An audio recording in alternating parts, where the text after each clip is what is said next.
Señor diputado, presidente de la comisión, agradezco la invitación. Siento mucho honor no solamente de poder traer la investigación experimental y clínica que hacemos en la universidad a un gran público, pero también de poder presentar en un patrimonio nacional como es esta sala al frente de la obra de Subercaseaux del descubrimiento de Chile. Entonces es un doble honor. También agradezco el vino que hemos tomado durante el almuerzo. No sé si fue una buena idea, pero fue irresistible. Durante esta media hora voy a tomar su atención para presentar el proyecto de terapia celular que hemos empezado hace 2 años, la fecha de mi llegada a este país, pero también una mirada más de lo que se hace en el mundo y también en otros lugares, otras universidades de Chile. Bueno, primera parte va a ser una introducción de cuál es una célula madre y la terapia celular. Después vamos a avanzar a las aplicaciones y al final una combinación entre la terapia celular y la ingeniería de tejido. Bueno, en Cell4Cell tenemos un logo que se llama Expertos en Células Madre, pero yo me gustaría presentarle los expertos reales de la terapia. Este salamandre, cuando se corta un dedo o se amputa una pata o una cola de manera natural, sin intervención de nuestra parte, va a empezar a regenerar su tejido y por 40 días vamos a ver una regeneración completa del órgano amputado. Acá es solamente un video mostrando. Entonces, cuando se amputa este órgano, lo que vamos a ver es una migración de distintos tipos de células madre.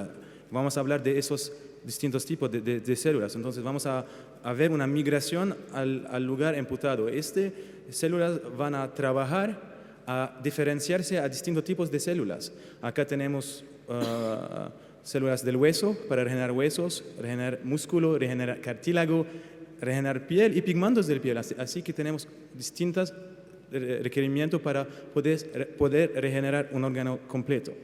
Y la pregunta que nosotros como científicos estamos preguntando es ¿por qué nosotros cuando cortamos un dedo no nos regenera de nuevo un dedo? Es una pregunta real.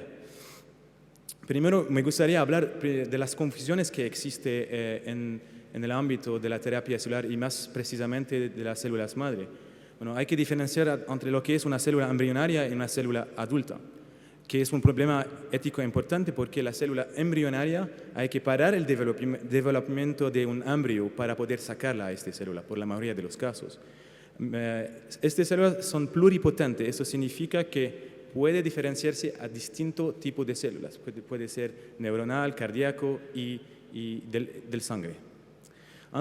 Estamos en el Congreso del Futuro, pero antes me gustaría regresar un poco al pasado. Eso es un cover del magazine de Estadio. En 1980, eso es un desecho médico. Bueno, en 2014, bueno, Chile está en el Mundial 2014, y eso no es un desecho médico. Ese es el futuro de la medicina. Porque adentro de ese desecho hay tejidos que son muy interesantes, que contienen la célula madre y que podemos usar. Y voy a hablar de esta basura hoy. Bueno, las células adultas, ¿dónde podemos aislarla? Se aísla de la médula ósea que está en el hueso, de la pulpa dentaria y distintos otros lugares del diente, del tejido graso y del sangre. Todos esos métodos son muy invasivos. Eso significa que si ustedes quieren dar sus células a una persona de su familia o a su mismo, hay que ir a la clínica y poner anestesia para poder sacar estas células. Nosotros en la universidad pensamos que hay una manera menos invasiva donde podemos aislar células sin el requerimiento de un proceso quirúrgico.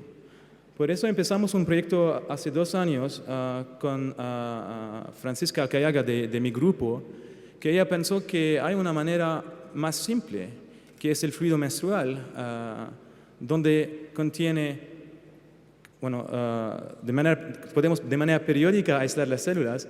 Este fluido contiene células que pueden ser aisladas a medio de una copa de silicona con antibióticos, trasladada al laboratorio y caracterizada. Eso es lo que ella hizo. Entonces, ella aisló estas células, pero antes de empezar a usarlas de manera terapéutica en modelos animales, hay que mostrar que tiene propiedades tal cual o quizás mejor de las células que estamos ahora usando en la clínica. Por eso ella hizo distintas pruebas en el laboratorio.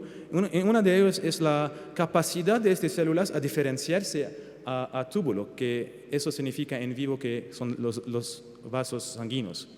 Entonces es un test muy sencillo donde se pone la célula en un gel y las células se migran y forman ese tipo de túbulos.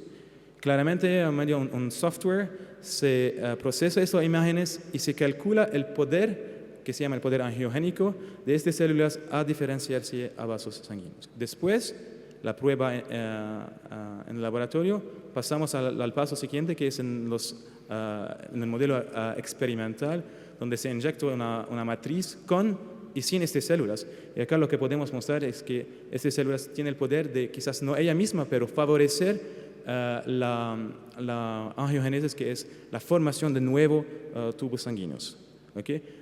Eso es una de las propiedades. Así que ahora tenemos una fuente menos invasiva, pero que también tiene propiedades importantes tal cual, o quizás en algunas propiedades mejor de lo que estamos usando. La segunda fuente es la fuente fetales. Estoy hablando del tejido de desecho, se llama tejido de postparto, que está formado no solamente del sangre del cordón, que está muy usado, pero también del cordón mismo, el cordón umbilical, y también del placenta.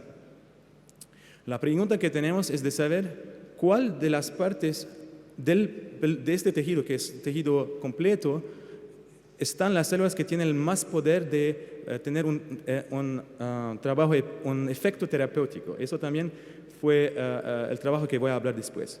Entonces, solamente para no perder la atención de mi audiencia, voy a hacer un summary.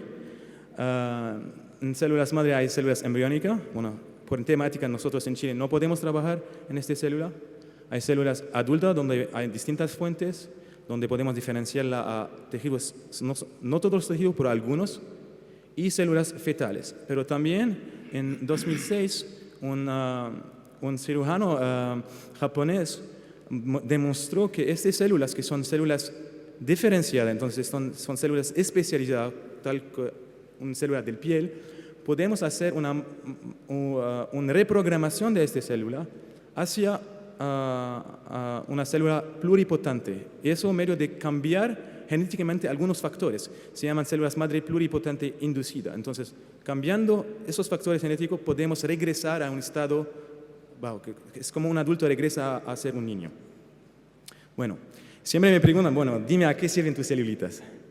Bueno, sirven a cosas inútiles. Por ejemplo, esos investigadores, pienso son de Holanda, lograron a diferenciar la célula musculosa y para hacer hamburguesa in vitro. Bien. Yo pienso que la carne acá es mejor, pero bien. Hay también un tema de confusión, porque es un tema de marketing, de comercio, para decir en cualquier cosa hay células madres para aumentar la venta. Y claramente pueden adivinar que esos productos no contienen stem cells o células madre.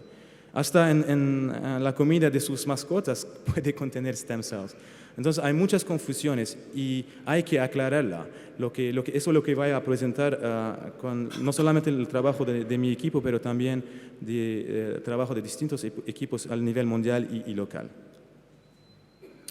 Entonces, a nivel internacional hay más de 1000 ensayos clínicos desarrollando el potencial terapéutico de estas células. Yo elegí un caso porque es un caso realmente extremo. Esta persona se llama Tim, el título es en alemán, Tim does wonder. Tim does a lot of wonderful things. Y vamos a ver este caso de este paciente. Se diagnosticaron el VIH en el 95 empezó a tomar su triterapia. Después, en 2006, lo diagnosticaron una leucemia. Entonces, él pensó que la persona con la más mala suerte del mundo, con VIH y leucemia.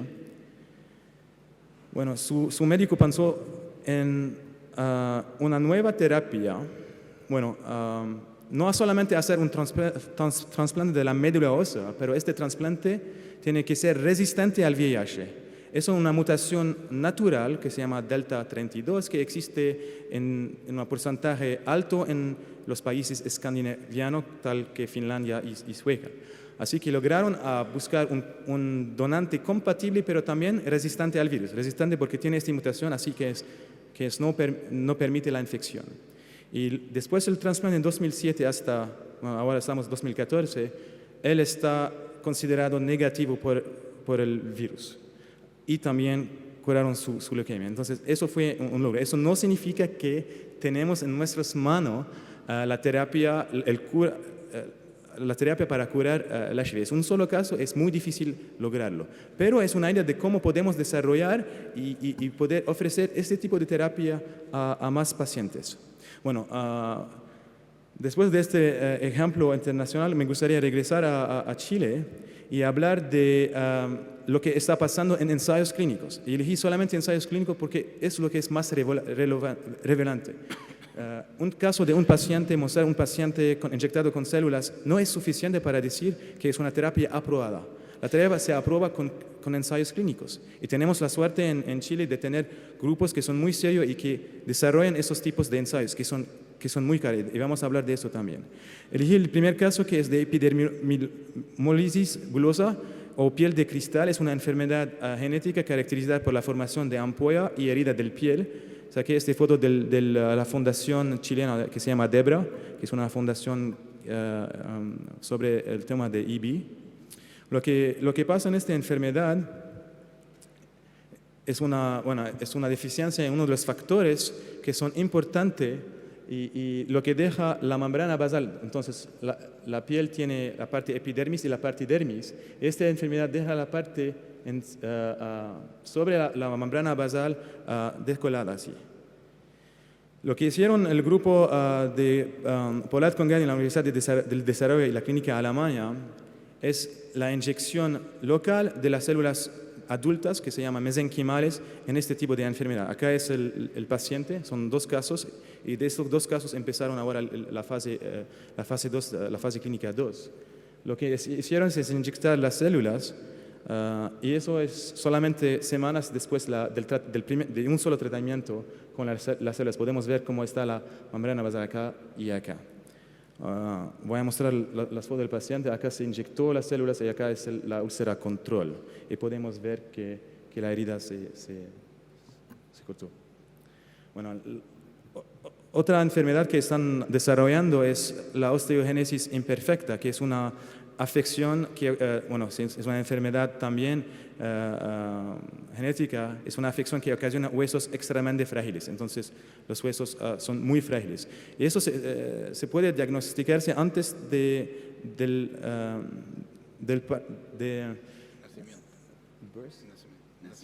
antes del nacimiento. Así podemos empezar la terapia antes del nacimiento. Hicieron 5 casos donde se inyectaron células también mesenquimales, porque las células mesenquimales tienen poder de diferenciarse hasta hueso, y los resultados son muy interesantes, y eso es un trabajo de su equipo. Bueno, voy ahora a hablar más de lo que estamos haciendo nosotros en mi grupo y también en Cell for Cells. Sabemos todos que los ojos son la ventana en el mundo, pero a veces esta ventana se enferma y no podemos ver, que es muy importante. Así que voy a hablar de una enfermedad que se llama limbo corneal, que es una enfermedad de la córnea, donde es una deficiencia de estas células en la parte limbocorneal. Voy a hablar de un caso unilateral. Eso significa que solamente un ojo está dañado, el otro está sano. Lo que hacemos en este caso, es una tecnología no desarrollada en Chile, pero en Europa, pero nosotros ahora tenemos el expertise de poder ofrecerla a los pacientes en Chile, donde se saca algunas células de la parte limbocorneal, se expande, se multiplica estas células en nuestros laboratorios GMP, en condiciones específicas por uso clínico. Después vamos a usar la membrana amniótica, la membrana amniótica como un soporte de estas células y vamos a usarla como parche.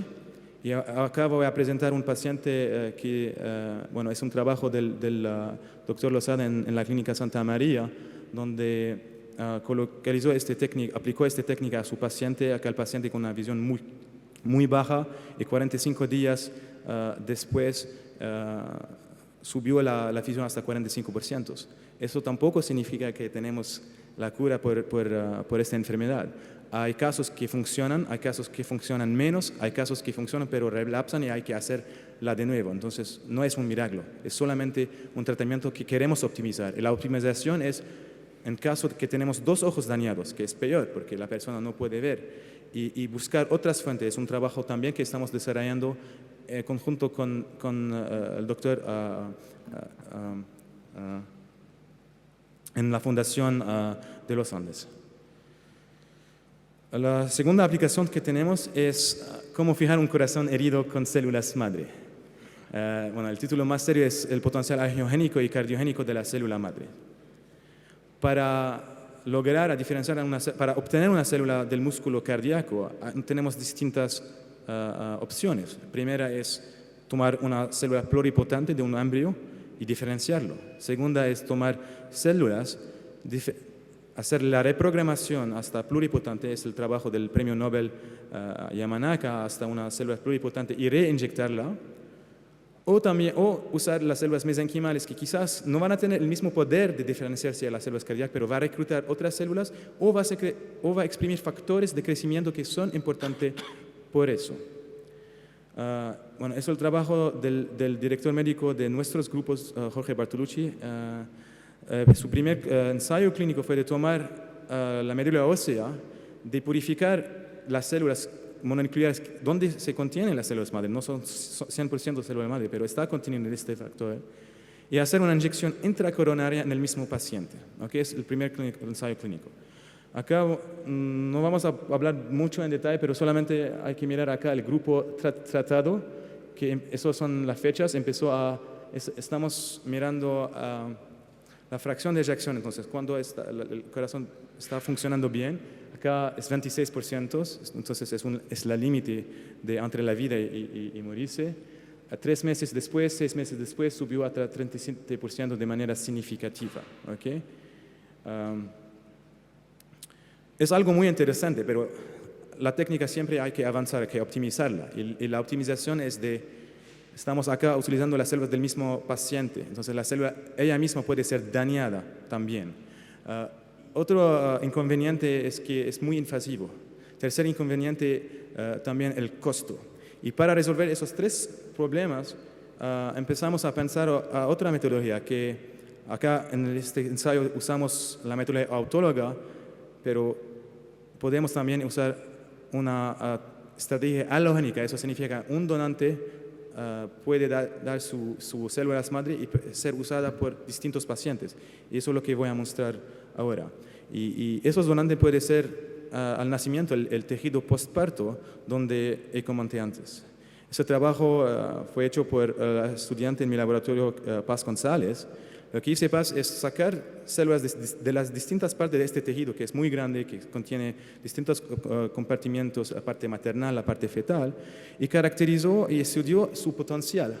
¿Cuál es la parte la más potente para esta enfermedad? Acá solamente voy a mostrar una de las diversas propiedades que estudió Paz, es la diferenciación hacia tejido muscular. Acá estamos tomando una proteína que puede ser relevante en demostrar que ese tejido se diferenció a músculo cardíaco. En este caso no hay latido en el cultivo, pero hay potencial. Bueno, entonces tomó distintas partes, 5 partes de 5 lugares distintos de este tejido, y mostró que hay 2 lugares o 2 partes de este tejido que son los más potentes.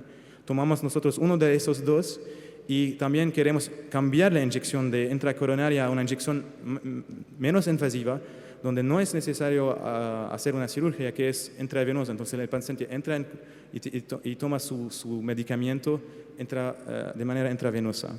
Y voy a mostrar un poco, tampoco no soy especialista en cardiología, pero lo que voy a mostrar es lo que explicó Dr. Bartolucci, que acá es el caso de uno de los pacientes en el ensayo, donde tenemos, podemos ver que la sangre está regresando.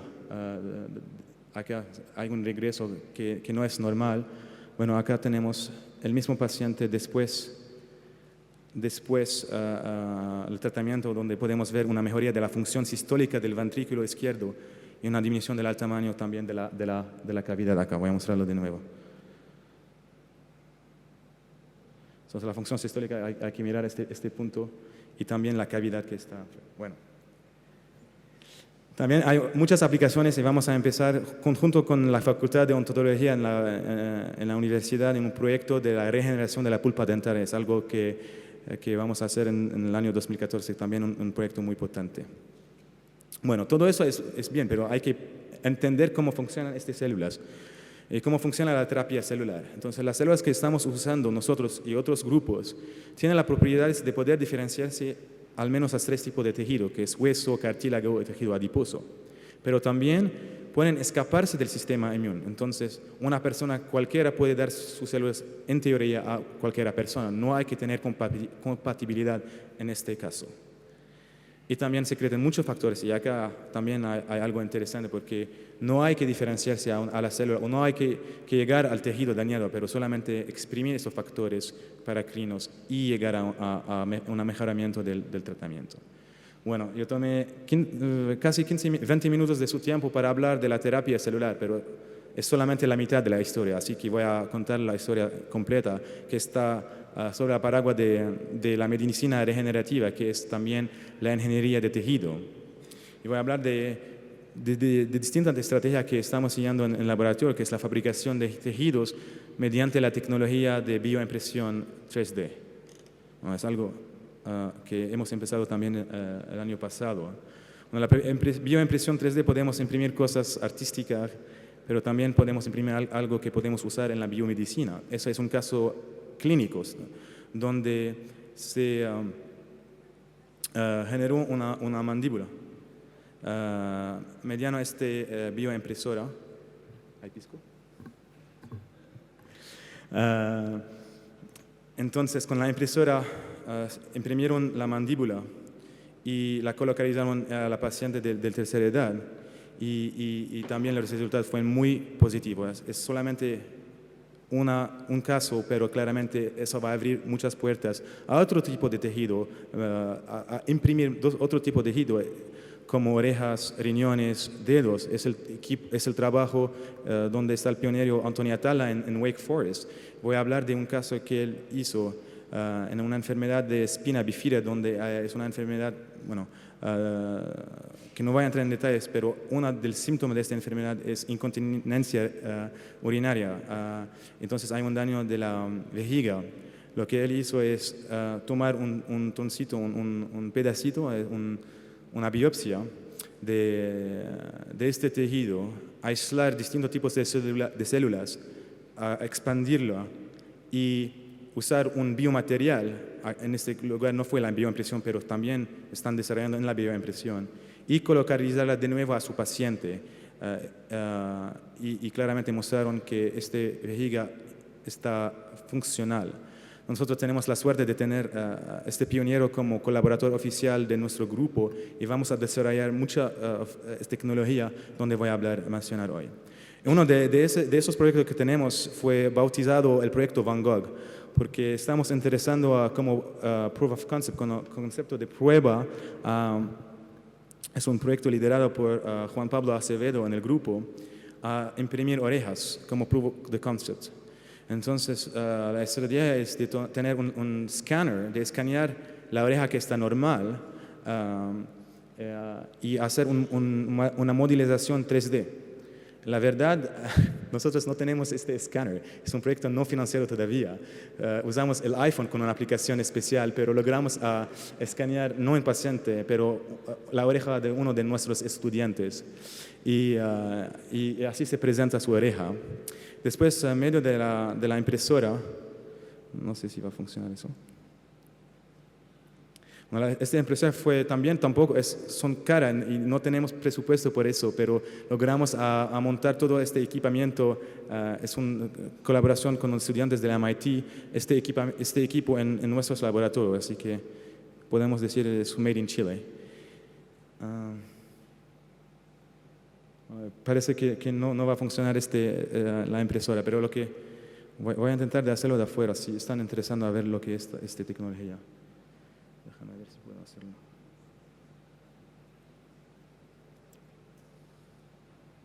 Perfecto. All right.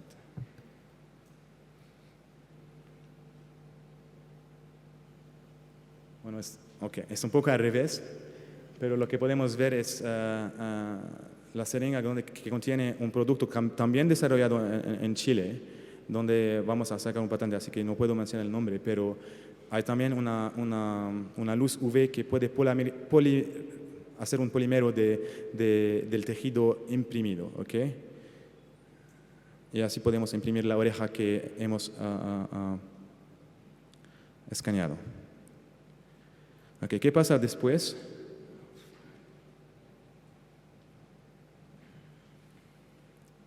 Así está la oreja. Después se localizan las células y hay que diferenciar al cartílago. Y no estamos listos a poner esta oreja en nuestros pacientes. Hay muchos pasos a desarrollar, a optimizar, pero todavía la oreja no puede escuchar. Bueno, hablé de la impresora 3D, voy a hablar de otra estrategia que es la decelularización.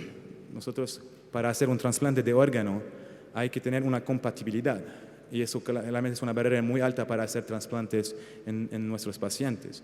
Una de la manera es de hacer una decelularización. Decelularización es sacar las células que son los jugadores en la compatibilidad entre una persona y otra. Entonces, en medio de un detergente vamos a sacar las células y lo que va a quedar es la estructura, tal que una estructura de una casa. Acá podemos ver un corazón, un pulmón. Acá es pienso de ratón, acá es un pulmón de chancho, entonces más grande. Y bueno, voy a hablar de lo que nosotros hicimos recién en el laboratorio con el estudiante de odontología, Víctor, en mi laboratorio. Aún no sé por qué un estudiante de odontología está interesado en trabajar en riñones, pero bueno, él hizo un trabajo muy interesante. Él decelularizó un riñón de rata, haciendo una perfusión. Después, tomando las células menstruales que tenemos en el laboratorio, donde mencioné, en este caso tomó células de una biopsia, es una colaboración con la Universidad de la Católica, es una biopsia de un paciente, biopsia de riñón, aisló las células, la expandió y después la reinyectó en este mismo riñón. Entonces, ahora tenemos un riñón pequeño, pero con células humanas. La pregunta es si es funcional y si produce orina. La respuesta es no, porque empezamos este proyecto solamente semanas atrás. Porque lo que voy a mostrar es, acá se presenta la histología. Lo pedí de sacar esta foto hoy, entonces son realmente resultados que hasta mi grupo no conocen. Entonces aquí es el riñón decelularizado, entonces podemos colocalizar células de cualquier paciente y acá son las células colocalizadas de un paciente distintos en eso. Claramente estamos muy lejos de tener un riñón funcional, pero estamos desarrollando qué otro tipo de células podemos inyectar conjunto con las células que hemos desarrollado acá. En la última parte voy a hablar solamente, introducir este tema, es cómo antes de llegar a la fase clínica, hay muchas pruebas para tener el derecho de probarla en humanos. Por eso nosotros pasamos de modelos animales, tal como ratas o conejos, pasado con primatas, que son modelos más grandes, hasta un ensayo clínico humano. Pero muchas veces los animales no dan el mismo resultado. A veces lo que funciona en los animales no funciona en un humano. O peor, a veces cuando inyectamos este producto hay efectos secundarios tan importantes que tenemos que parar este ensayo clínico. Por eso necesitamos, eso es el caso de una de las moléculas que se inyectaron en 2006, y todos los voluntarios que fueron voluntarios sanos fueron hospitalizados con daño importante. Entonces necesitamos un modelo donde podemos desarrollar esta nueva tecnología que es las células madre, porque no se inyecta y ya, hay que ver si estas células tienen el poder de diferenciarse en distinto tejido. Así que nosotros pensamos a desarrollar un modelo humanizado. Entonces es un ratón humanizado, es un ratón que tiene células humanas. Y voy a rápidamente decir cómo lo hicimos. Primero necesitamos un recipiente, un ratón que puede aceptar estas células y no rechazar las células humanas.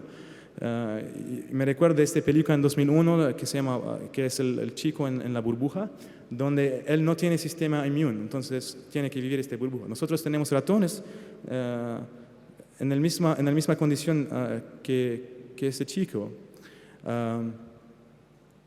Y para generar este ratón humanizado vamos a aislar las células del cordón. Entonces son células hematopoéticas que se desarrollan a células hematopoéticas. Vamos a inyectarla en neonatos y vamos a mirar si este ratón va a desarrollar un sistema inmuno humano. Bueno, eso nosotros lo llamamos la super ratón. Todavía no habla, pero voy a mostrar lo que hace este ratón. Acá estamos mirando el vaso. Es un corte del vaso donde mostramos condición específica que reconoce solamente las células humanas. Y acá podemos ver distintos tipos de linfocitos B y T que están adentro del vaso de este ratón. Eso significa que acá tenemos un ratón, pero que tiene sangre humana. Bueno, yo hablé solamente de modelo humanizado de sangre, pero también si pescamos las células madre específicas podemos generar otro tejido, dependiendo de la población de células que vamos a elegir. Bueno, en este caso tomamos células madre hepáticas del hígado y también lo que veamos acá son células humanas en un hígado de ratón. Eso va a ayudarnos a, por ejemplo, ver la toxicidad específica sobre un tejido humano. También, en caso de riñón, hemos generado riñón humano en ratones. Todo eso va a ayudarnos a llegar a poder desarrollar de manera más eficiente esas tecnologías. Y como estamos en el Congreso del Futuro, vamos al futuro. Y acá estamos en Chile en 2025, en una clínica. Claramente en 2025 en Chile la salud va a ser gratis para todos. Así que estamos en una clínica en 2025, hay un escáner que escanea su sistema, desarrolla donde hay heridas, y sale eso en una ventana. Y después a medio de un robótico vamos a imprimir directamente el tejido sobre la herida usando células desarrolladas de terapia celular. Bueno, como estamos en el lugar apropiado para hablar de leyes, voy a decir que nosotros en Chile tenemos la suerte de tener productos frescos que son claramente observados reglamentados que son sanos para comer, para que sea una comida que se comen. Aunque, eso es muy bien. No es el caso de las células, de lo que ponían en los pacientes. No hay reglamentos que dicen qué célula o qué especificidad de las células podemos usarla en humana y qué otra especificidad o potencial que no se usa.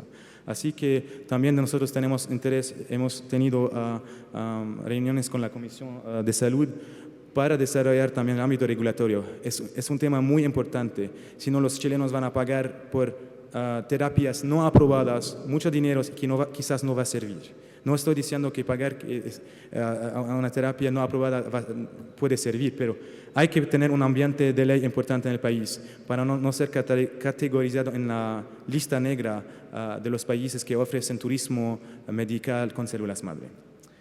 Bueno, la última diapositiva es cómo nosotros en Chile podemos competir con los grandes en el mundo de la ciencia en Estados Unidos y en Europa. Claramente en Chile es menos flaco que este muchacho, pero solamente es una representación. Y la estrategia que nosotros hemos adoptado es de traer talento de distintos países. Entonces somos un grupo multicultural con gente de Estados Unidos, de Europa, de Asia, donde tenemos colaboraciones con distintas universidades del mundo, como MIT, Wake Forest, INSERM en Francia, y NUS. Y también el laboratorio está abierto a todos alumnos que están estudiando la medicina, biotecnología o biología a trabajar con nosotros. Es el caso de mi grupo donde los alumnos vienen de distintos backgrounds de universidades.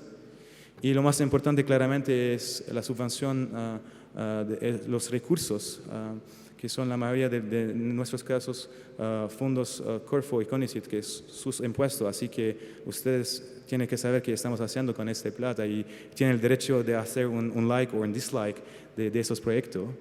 Pero también tenemos la suerte de tener inversionistas ángeles que están muy entusiasmados con este proyecto hasta que llegan al laboratorio para mirar las células. Y bueno, voy a pasar eso por el tema del tiempo. Gracias por su atención. Muchas gracias.